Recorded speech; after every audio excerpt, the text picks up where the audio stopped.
안녕하세요. 3일 경제독립TV 경제독립운동가 신동일 소장입니다. 오늘 역시 그 강은현 소장님을 모시고 재미있는 이제 경매 이야기를 알아보는 시간을 갖고 있는데요. 이제 일단은 우리 소장님 경매 한 20년 되셨다 그러는데 굉장히 다양한 재미있는 경매 에피소드 같은 게 있을 것 같아요.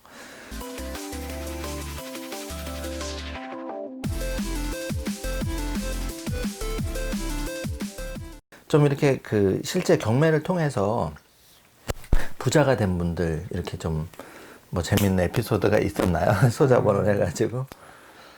예,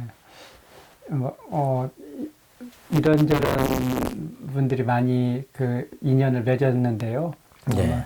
제 기억에 가장 오랫동안 남는 물건, 사람은 지금은 좀 오래되긴 했는데요. 예. 그 2000년대 초반이었는데 예, 예. 아마 지금은 이제 그런 물건들이 나오기는 거의 어려울 겁니다. 서울시 이제 서초구의 이제 우면동에 땅이 그 밭이었어요. 예. 비닐하고 잘 아시다시피 이제 우면동은 양재동, 우면동은 이제 화훼 단지들이 많이 있지 않나요? 예, 맞습니다. 그러다 예. 보니까 이제 화훼를 해서 이제 이런 화초를 재배하는 그런 이제 비닐하우스 중에 일부가 경매 나왔는데 땅이 아주 컸습니다. 그때 당시 아마 제 기억이 오래되긴 했지만 맞다라고 하면 전체 땅이 한 1,800평 정도 되는데 그 중에서 약 3분의 2 정도 되는 1,100평 정도가 예. 지분으로 경매 나왔어요. 근데 우리가 이제 소장님도 잘 아시다시피 경매는 일반적으로 지분이 나오면 사람들이 참여를 꺼려 하거든요. 왜 그러냐면 나머지 지분권자하고 전체 이 토지 활용에 대해서 네. 이렇게 그 매번 그 이야기를 해야 되는데 원만하게 대화가 되게 어렵거든요. 네. 왜냐면 서로의 생각이 다르고 그리고 이 땅을 어떻게 이용해야 될 것인지 또 나중에 처분할 때는 처분 방법 등등에 대해서는 새로운 옛날 공유자들 간에는 인적 유대 관계가 친밀하기 때문에 예. 그런 결정하는데 큰 어려움이 없는데 네. 낙찰자는 기존 소유자하고 전혀 유대 관계가 없거든요. 그러다 보니까는 사사건건 다툼이 예상이 될 수도 있고 네. 그래서 이제 이런 연유로 토지의 일부가 경매 나오면 이제 정상적인 물건보다 유찰이 더 많습니다. 네. 이제 이게 우리 경매에서 흔히 지분 물건을 바라보는 생각인데요. 네. 이제 이 물건 역시 지분 물건이었고, 네. 그리고 또 뭐 그린벨트 제한 지역이었고요.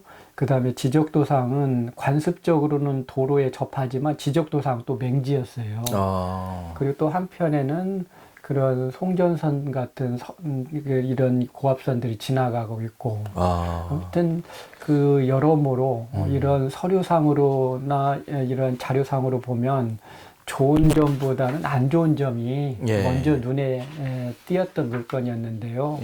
저도 처음에 이 물건을 서류상으로 만났을 때는 당연히 최소 한 번에서 두 번 이상은 떨어질 물건으로 생각을 했는데 이제 그렇게 마음을 비우고 나서 그래도 그 토지니까 허심삼아 한번 현장은 보자라고 한번 봤더니 가서 제가 좀 생각이 달라졌어요. 분명히 좀 전에 말씀드렸듯이 여러 서류상, 공법상에는 제한은 그것은 뭐 확실한데 근데 제가 눈에 띄었던 건 뭐냐면 지적도상 맹지라고 평가서에는 그렇게 기재가 돼 있는데 실제 갔더니 현황상으로는 이웃 땅을 통해서 접근이 가능하고요.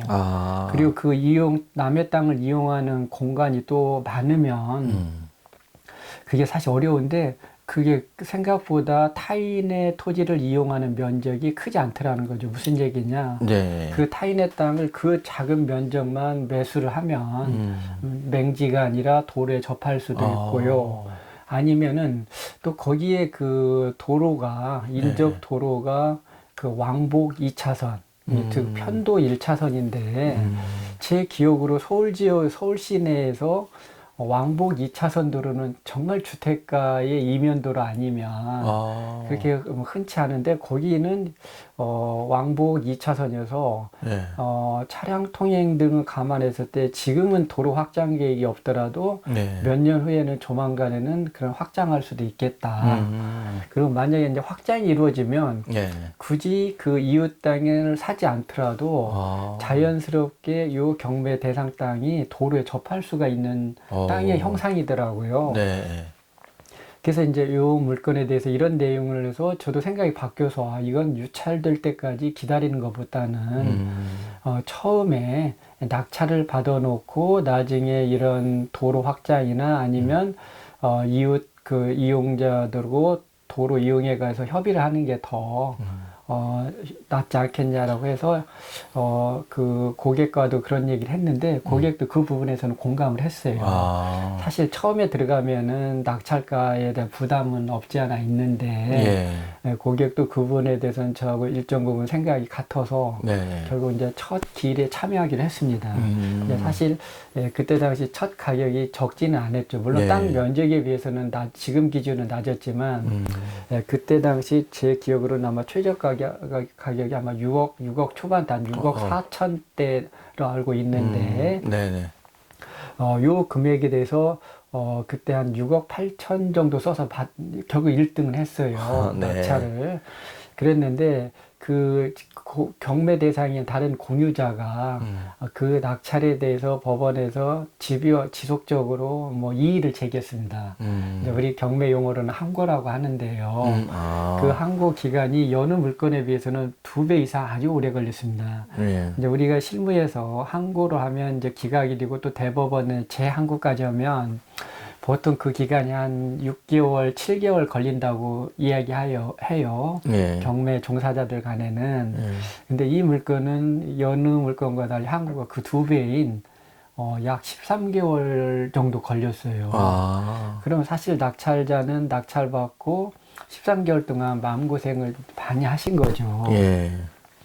그런데 13개월 항고가 끝나고 잔금 낼 즈음에 어느 누구도 생각지 못한 돌발 상황이 발생을 해요. 어떤 바로 그 땅에다가 그때 당시 이제 서울시장이었던 지금 이제 전직 대통령이네요.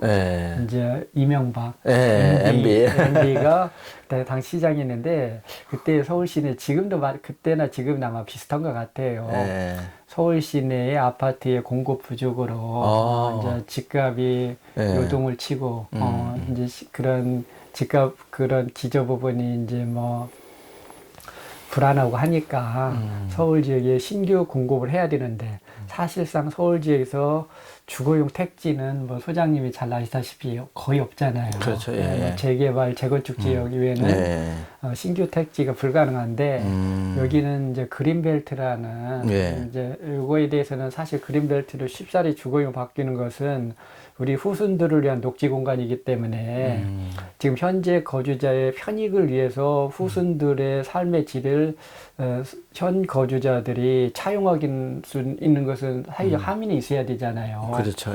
우선 당장 필요하다고 후순들이 쾌적한 공간에 살 공간들까지 우리들이 마음대로 개발하는 것은 바람직한 건 아닌데 그렇다라고 하더라도 너무 그 부동산 가격들이 일반 서민들의 삶에 가장 직결되는 부분인데 가격이 요동을 치고 하니까 그때 이제 신규 택지로 그린벨트 지역을 풀어줘서 하겠다고 했는데 바로 거기에 제1지역이 요 경매 대상지가 돼버린 거예요. 와, 대박 났네요. 그래서 저도 깜짝 놀랐던 게 잔금도 치르기 전에 6억대의 물건들이 호가만 뭐 20억, 30억대로 껑충 뛰어버린 겁니다. 와, 그럼 한 3배 뭐 이렇게 4배. 그래서 저도 사실 요 물건을 제가 전 과정을 관여하기 전에는 사실 토지 시장에 대한 바라보는 제 시각이 극히 협소하고 편견과 고정관념에 쌓여 있었거든요. 이를테면 토지는 정말 제한된 시장이고 또 사실 토지 시장에 종사자들이 정직하지 않는 방법으로 거래를 하고 있다라는 이야기도 많이 듣고 해서 사실 저는 그 전까지는 토지에 대해서는 색안경을 끼고 접근했는데 요 물건을 전 과정을 지켜보면서 토지 시장이 가지고 있는 새로운 역동성을 느꼈거든요. 그렇게 개발이 되거나 네, 뭐, 예. 그 매수인들은 정말 뭐 경제적 자유는 말할 것도 없거니와 하여튼 그 이후에 사람들의 삶의 질이 달라지는 걸 보면서 야 여기가 이게 경매 또는 부동산 토지가 갖는 새로운 역동성이고 에너지이구나라는 것을 그때 정말 절감을 했습니다. 그런 케이스가 이제 경매 토지 투자의 맛. 정말 어떤 정말 인생의 그런 잭팟이 한두 번만 터져주면 팔자가 완전 고치는데. 실제 이제 그 이후에도 보니까 이제 뭐 그 제가 나머지는 직접 관여한 게 이제 토지 시장의 변동성을 보니까 뭐 가장 가까운 서울에서 보면 평택 지역 등이 그런 불과 한 10여 년 만에 뭐 땅값이 뭐 상상을 초월하게 뭐 제가 뭐 그 대놓고 이야기하는 게 정말 조심스러울 정도로 뭐 일반인들의 상상을 초월할 정도로 시장이 이렇게 뭐 팽창하는 걸 봤거든요. 그럼 그 소장님 아까 같이 그렇게 이제 조금 읍면동의 그 정말 운 좋게 대박이 난 케이스에 그분 같은 경우는 향후 그렇게 한번 좋은 수익률을 내고 그 보상을 이제 받았잖아요. 그 다음에 이제 액션은 계속 또 경매만 하시면 경매만 하던가 아니면 거기서 빠져나와서 주식이나 다른 걸로 또 운영하는 건지. 제를 만난 분들은 되게 이렇게 이쪽 부동산 시장에서 이런 자기가 원하던 또는 원하는 이상의 경제적 자유를 좀 얻은 분들은 쉽게 그 시장에서 못 벗어나지는 못하는 것 같습니다. 또 모르겠어요. 또는 제가 이제 경매 위에는 제가 문의안이다 보니까 아마 다른 투자처는 이제 저하고는 제가 관여할 수가 없잖아요. 이제 제가 알고 있는 정보는 유한하긴 하지만 여하튼 그 이후에도 이제 부동산 경매 관련해서는 지속적으로 관계를 유지해왔기 때문에 이제 그 영역이 그 밖의 영역은 제가 뭐 조력할 수 있는 역량이 안 되니까. 그렇구나. 그래도 대부분은 부동산을 통해서 조금 자본 차익을 많이 남기고 시세 차익을 많이 남기신 분들은 그래도 부동산에 조금 더 좋은 추억을 가지고 좀 더 관심을 가지고 투자를 좀 하지 않을까. 그래서 1억 투자해서 5억 벌었는데 그 5억에서 다시 10억으로 만들고 그거를 30억, 50억, 100억으로 만들지 않나. 살짝 그런 생각이 듭니다. 예.